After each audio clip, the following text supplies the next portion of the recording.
It's Dumper versus Dumpee Part 2. 5 steps on getting your ex back and reconciliation. Welcome back to the Love Fix, guys. It's Nick. I hope you're all well. If you've been enjoying the content, give me a subscribe, hit the like, would really help the channel out. Enough of that.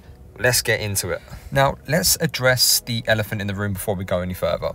Guys, as I always say, some exes just don't come back. In fact, always assume that they will not come back. I say this in almost every video. Please have this mindset and act accordingly. As in, work on you. Make sure that you're okay and doing what you need to be okay. With that said, step number 1 to reconciliation. No contact. Have you been doing no contact? Have you seen part 1 of this little mini series that I'm doing right now? If you haven't, there will be a tag popping up right about now in the video, and that is Dumper versus Dumpee part 1, and that is 5 stages of no contact. If you haven't watched that yet, go and watch it, then come back and watch the rest of this. No contact is quite possibly the most important step. If you've been love bombing your partner or your ex-partner, if you've been blowing up their phone, the conditions for reconciliations are not great. But if you have stayed no contact, if you have respected their wishes and listened to their requests in them saying, hey, I don't want you romantically right now, it improves your chances to no end, because you are giving them time to experience single life. You are giving them time to experience life without you. You are letting them experience the gravity of their decision. And the consequences of that is that you're no longer in their life. And this will give them time to reconsider the breakup, the relationship. Can it be sorted? Can it be fixed? So please, guys, do the no contact step first. Very important. If you haven't been doing no contact, if you have been making the common no contact mistakes, then please go into my playlist that's labeled no contact and watch every video in there about no contact and start doing it ASAP. This will give you the best possibilities, not a guarantee, it's a possibility of getting your ex back. Step 2 is all about getting you back. Now, I understand a breakup is traumatic. It's a shit day. It's a shit 6 months for everybody, and it can be a shit year. But during that time, you've got 2 choices. You can either take responsibility and accountability for the stuff that you got wrong, or you can sit there in your tracksuit, in your sweats, eating tub after tub of ice cream, sitting on the sofa, binge watching Netflix and doing nothing. Now, don't get me wrong, I like eating ice cream and binge watching Netflix as much as the next person, but we have to make sure it's not every day. You have to get back out there. And when I say get back out there, you can be dating. You can be testing the waters to see if there is someone better for you right now. But before any of that, work on the things that you got wrong. You know what you did wrong in this relationship. And if you really, really search your soul, you know what you got wrong. And to be fair, your ex did get things wrong as well. But you can't control your ex. You can only control what you do. So control what you can control.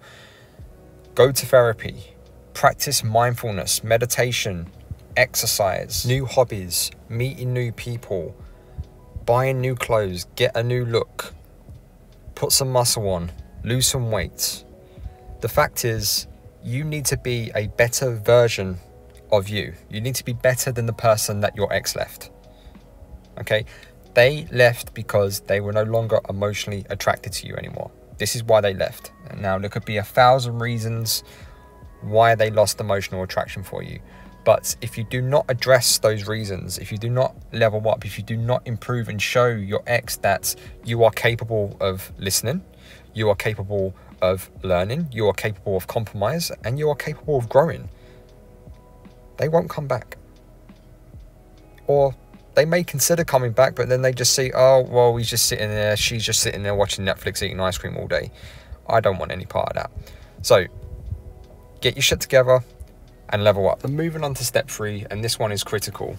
And this is reconnecting and dating. So the day you've been waiting for, they've reached out. They've contacted you. They said, hey, how you doing?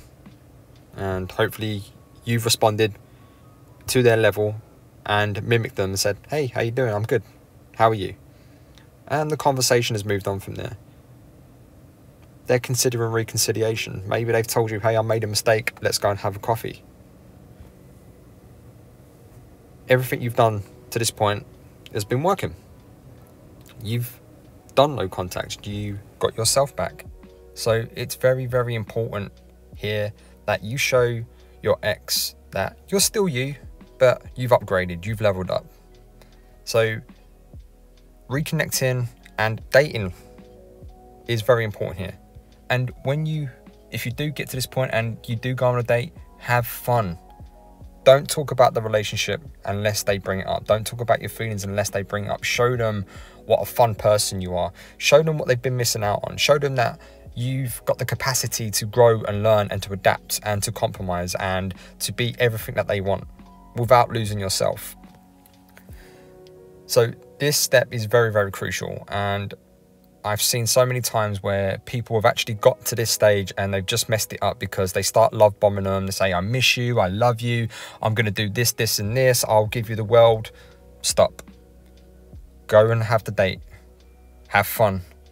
Show them what they're missing. Step 4 is all about communicating expectations to each other. And guys, it can still go wrong at this point. If expectations are not aligning, then there is a fundamental incompatibility and you may just have to accept, okay, this isn't going to work. We tried and we just need to leave this in the past. But expectations are very important here. And one of the most likely reasons why the relationship failed is because you didn't set expectations. They didn't set expectations with you. You didn't communicate boundaries, or you didn't enforce your boundaries and they didn't enforce their boundaries. So a good expectation, an example of expectations could be, is that you've been working on yourself, and one of your expectations would be that if we're getting back together, I would hope that you've been working on yourself, because there were things that you did in the relationship that I didn't like, that made me feel bad. And it's important here, if you do get to this stage, that you use I feel based statements. You don't want to be pointing the finger saying you did this, you did this, you did this. They will just get super defensive. But what you can do is to say, I feel when you did X, it made me feel Y, and I acted this way. Now, I've been working on this, but I would appreciate it that you don't do that again. And I will meet you halfway. Tell me how you feel about X, Y, and Z. Do our expectations still align? Do our boundaries align? Do our life goals align? And you need to communicate this effectively and openly. And you need to be honest with each other. So it's very, very important that you have an honest and open conversation, and it will be emotional. It may even be painful, but you have to be real with each other. And if you do align enough to give this another go, take it slow, have fun, and make sure you do not repeat the mistakes that you made in the first relationship, because that first relationship died. And this will lead me into step number 5. Start a new relationship as if they were someone completely new and that you just met. Because the two people that you were no longer exist. If you've been apart for a few months, even maybe a year or two, and I've seen people reconcile after 1-2 years, it does happen. You're going to be vastly different people. Now, the only question here is, did you both grow in a way that still makes you compatible? So go on the date, as I said before. Treat them as someone completely new. Get to know that person, and again, let them get to know you again. Tell them about your new hobbies and your new goals, and you know what you've done to deal with your anxiety. And I would also highly recommend that you go to couples counselling and you go to individual counselling. I would highly recommend this to help fix what you need to fix. It's a journey of self-discovery. It's a journey of growth, and this never stops. It's a lifelong thing. You're in this for the long haul. So my advice here is, for the first few dates, you just want to have fun. You just want to remind each other how you get on, how you make each other feel. And then once you get there, once you get past the initial little mini honeymoon, you can talk about the heavier stuff. And if you're not totally honest, if you're compromising yourself to a point where you're violating your own boundaries and you're violating your own non-negotiables, then you are doomed to repeat the same mistakes as the first relationship. So you need to be very, very honest with each other. You need to stop the anxiety controlling your actions. And I get it. It's hard, especially when you're in an anxiety spiral and there's that one person that can take that pain away. But if you can't self-soothe, if you can't self-validate, and you can't self-love, then no one on this planet can do that for you. So is reconciliation possible? Of course, 100%. But the conditions have to be right, and you both have to be into it. You both have to buy into it, okay? You both have to want this.